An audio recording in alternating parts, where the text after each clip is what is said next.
Kai abokina ina za kana kuma muna hira. Kalle can ka gani, ga ta can ta hagelanta tana kukan manahauci. Bari ka ji tana tuwa wurin ga cewa za ta yi an ba ta ajiyar kuɗi sun ɓace.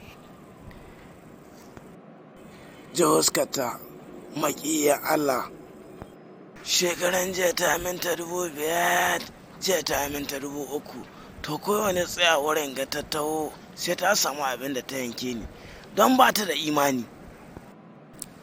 Ni ban san ko ne irin zunubi na aikata ba, an ka jarabce ni da wagga shege baka yarinya wahala sadde ta kai. Kai abokina bai kamata a ce kana zagin masoyarka ba. Kai ko masoyata to halan ni a ubanta duk lalura da ta ɗauko azamin ɗaya take. Kai ni na ma wasa aurenta shayya.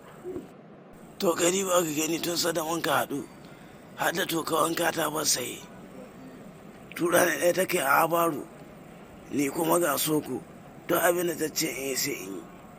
Gaskiya shi kenan daga Allah babu abin da zai ƙare. Lallai kan kaci wani don ga aljihunka nan duk sun rame.